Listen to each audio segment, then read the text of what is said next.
I tell you what, ride it with the help of Allah. There will come a day when you will forget that you actually went through such distress. You lost your job, it's okay. I'm going to keep trying, keep applying, keep going. A year, 2 years, 3 years, 4 years. Trust me, I know a brother who did not have a job for 10 years. In the last 6 months, he earned 6 million in a few deals. What happened? Allah gave him everything one time. It's a true story. But for 10 years, he struggled. He was really hand to mouth and he didn't even have. He borrowed and begged at times from friends. But the day came when Allah opened. Have hope. Some of us finding it tough to get married. It's true. It is a challenge. I've always said it was easier to marry when we knew less people. Now do you know why it's difficult to get married? Because we know too many people. You might laugh at me, it's a fact. You know too many, your standards are up the roof. Go to paradise and you'll still be looking for that person. Where are they? Hey, they don't exist. It was all Photoshop, by the way. You got to lower your standards sometimes. Relax. You marry a human, they're gonna have good and bad. Our Mufti earlier just said that, you know what? You marry someone, while the engagement period was there, they were only showing you the best side of them. Then you found out they were bald.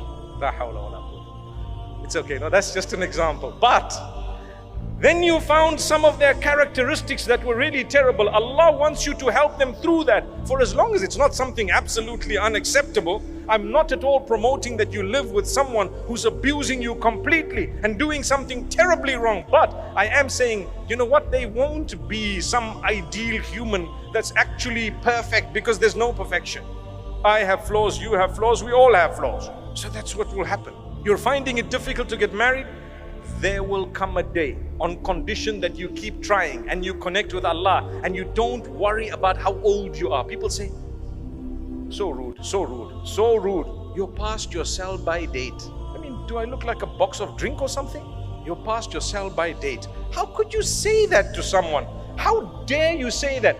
You could have married early and perhaps your marriage may not have worked. And here is a person, they may not be married at the age of 40, but they're going to marry someone such that they will never regret the long wait. They will forget that we waited so long. Don't worry, that heart, Allah will not break it beyond a certain point. You have to be strong. You have to believe. You have to have faith. You have to have conviction that Allah is going to solve my problem. He brought me on earth. If Allah Almighty feeds and caters for the ant that I cannot see, do you really think He's going to miss you and I?